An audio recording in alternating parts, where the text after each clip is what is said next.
So I've been working on a Calvin and Hobbes video essay, and while researching Calvin and Hobbes, I came across the information that apparently Steven Spielberg had tried to get Bill Watterson to let him make a Calvin and Hobbes movie, which seems like a truly terrible idea.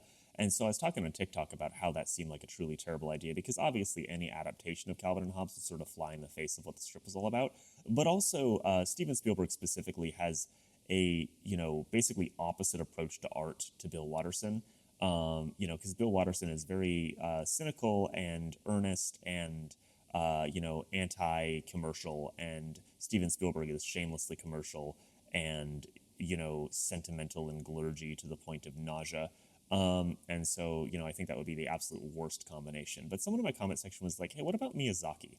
What if Hayao Miyazaki made a Calvin and Hobbes movie? And I was like, actually, that kind of makes a lot of sense. And I don't want any adaptation of Calvin and Hobbes, but if somebody had to do it, I feel like that would be the person to pull it off.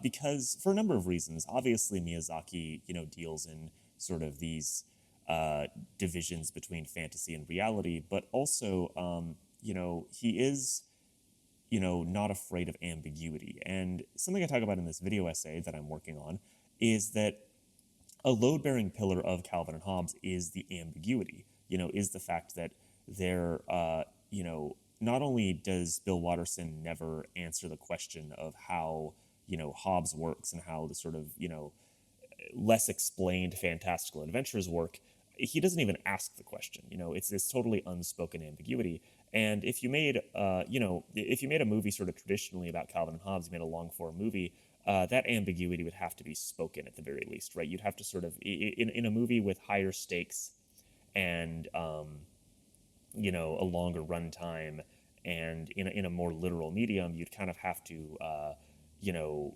address that ambiguity of what is Hobbes and how does he work. But in the comic strip, you don't have to. But I think Miyazaki, a lot of his movies, there's sort of this total lack of explanation of how stuff works, and things work more based on vibes and feelings and emotions than like, strict mechanical rules. Howl's Moving Castle and Spirited Away, and especially The Boy and the Heron, have all this sort of, magical stuff happening that's more based on emotion than based on any sort of like well explained mechanic, which was frustrating to me as a kid, but it's something I appreciate a lot more as an adult. But I think that ambiguity would allow him to make a very interesting Calvin and Hobbes adaptation. And also, given his track record with adaptations, I don't think a Hayao Miyazaki Calvin and Hobbes would even be really recognizable because, Howl's Moving Castle, very loose adaptation, right? Boy and the Heron, extremely loose adaptation, to the point that it's not even really an adaptation. But I don't think Hayao Miyazaki Calvin and Hobbes would look the way I'm drawing it, but I do think it's an interesting exercise, and so yeah, I'm trying to draw Calvin and Hobbes in the style of Hayao Miyazaki just for fun.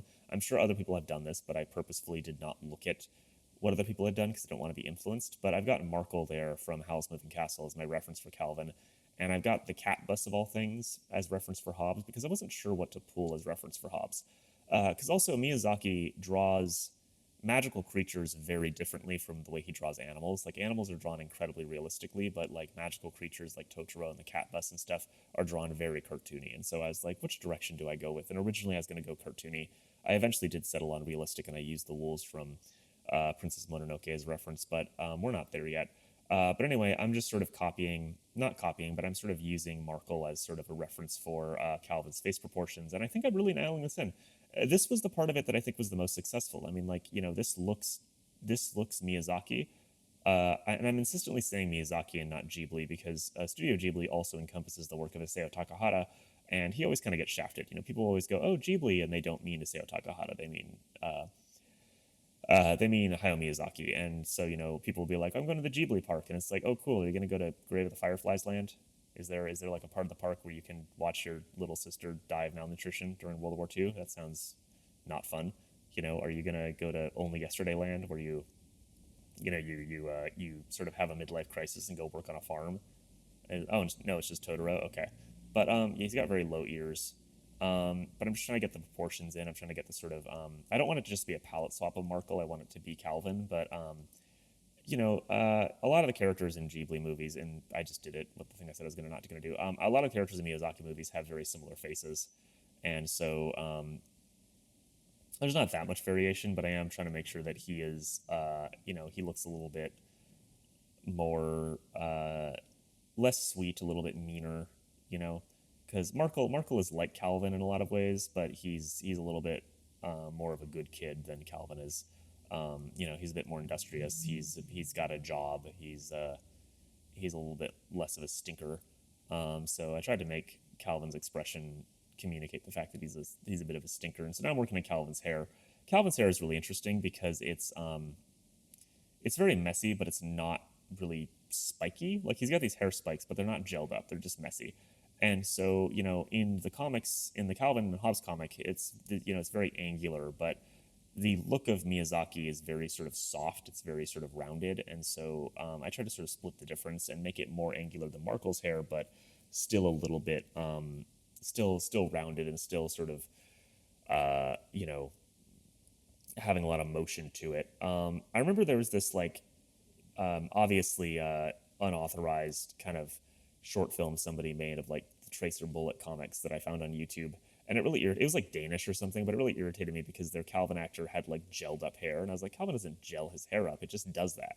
Like it's like the fact that his hair is all spiky is the result of him not taking care of it, not the results of him like doing something to it.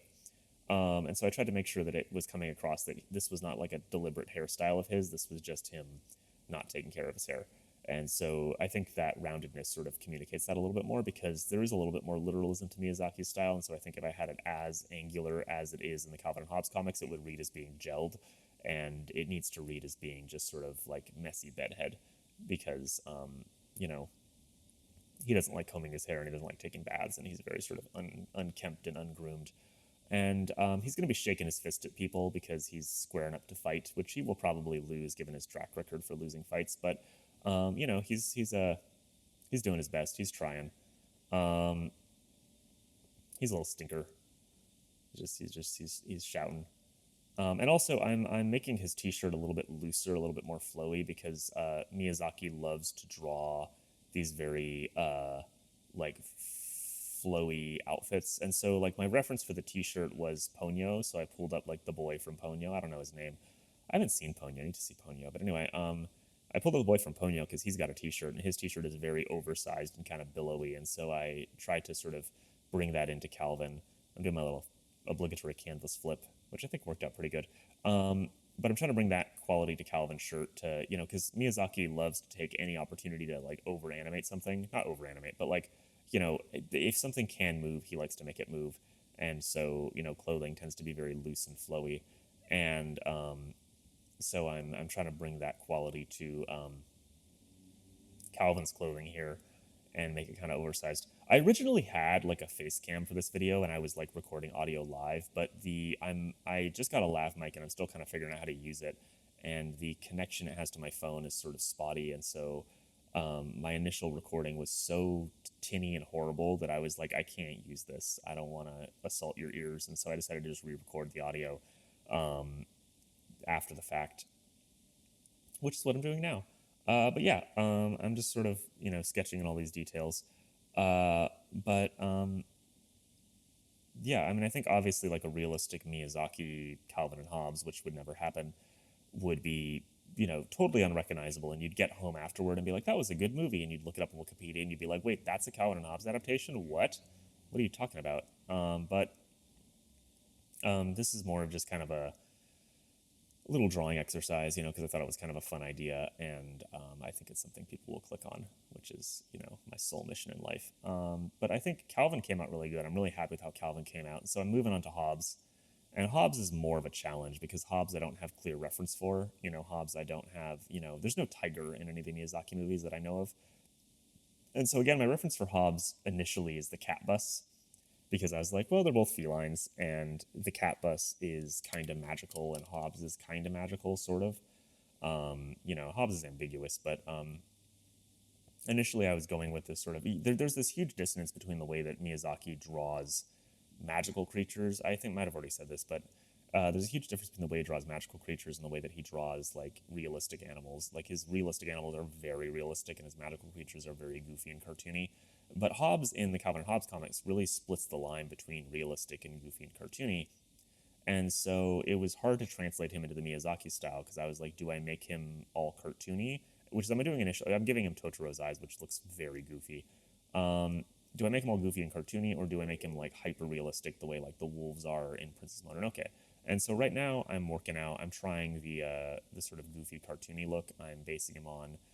I'm giving kind of Totoro's nose. I'm giving him Totoro's eyes. I'm sort of basing the face proportions on the cat bus. But I'm trying to make it look distinctly Hobbes, which I'm kind of failing at doing. And he looks like the derpy tiger from K-pop Demon Hunters. He looks very very silly, but we're doing our best. We're trying very hard to make him Hobbes-esque. Hobbes is one of my favorite characters. I love Hobbes, and so it's very important to me that Hobbes looks like Hobbes, which I am not currently pulling off. I'm trying to maybe make his eyes smaller. I'm trying to make these eyes work, but they look so like he looks so kind of like, look at him. Um, I'm also like, the level of fuzz is interesting because you'd think an animated character would not be that furry because that's hard to animate, but Miyazaki does not shy away from having his characters be super super furry. You know, I mean, you look at the wolves in Princess Mononoke, you look at Totoro, there's all this fur detail in the line work, which is crazy.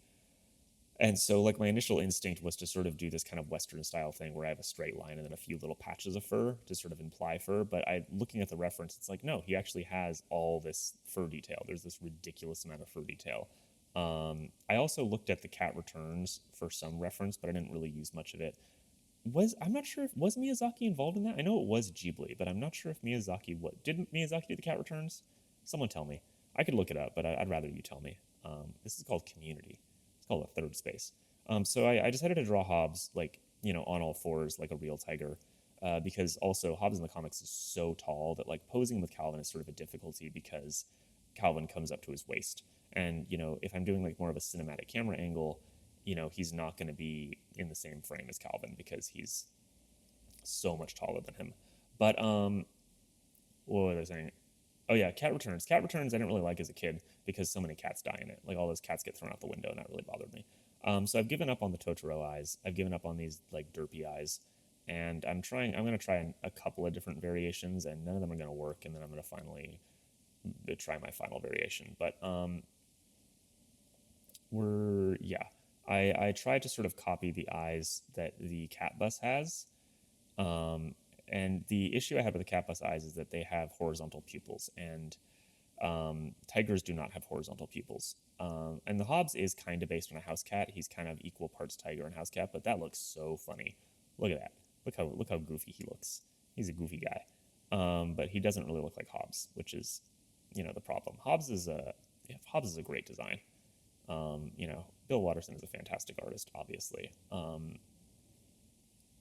So yeah, um, these are not working, obviously, but I'm trying to make them work. I'm trying to. The problem also is that Hobbes has always this very kind of knowing expression. He's got this very sort of like superior expression on, and you know, Miyazaki characters tend to be much more kind of excitable than Calvin and Hobbes characters, and so you know, it is hard to find reference of them with like bored expressions. It's out there, but it was hard to find. Also, my internet went out during this video because there was a power outage and I was running on battery, and I didn't realize I was so locked in. I only realized that the Wi-Fi was down. I didn't realize that my power had gone out because I'm chronically online, I guess. But anyway, this is the speed draw portion, and I was just sort of recording my canvas. So I've changed the eyes. I'm changing Hobbes's muzzle. I'm now more fully referencing the wolves from Princess Mononoke. I'm changing the eyes again. And so now I'm sort of going in this more realistic direction for him. I've raised his forehead up, and now I'm doing my inks. And the interesting thing about the inks is that there's almost no line weight variation when it comes to Miyazaki. And also a lot of anime and manga has very little line weight variation. I'm used to the sort of Western style of inking where there's, you know, the line weight variation is really carrying your drawing. And not being able to rely on that was very interesting. You know, having to sort of, you know, have the line work speak for itself and not have all this sort of varied line weight was a challenge. It was an interesting challenge. But I think I pulled it off pretty well. I think Calvin looks fantastic. I'm super proud of how Calvin looks. Hobbes's cheek right now is sort of overly fuzzy, and I'm going to go back and fix it. I'm doing the stripes. I'm keeping Hobbes's like horizontal stripes, which are not realistic tiger stripes, both because like they do sort of parallel the cat bus a little bit, and also because I wanted to keep his sort of cartoonier elements.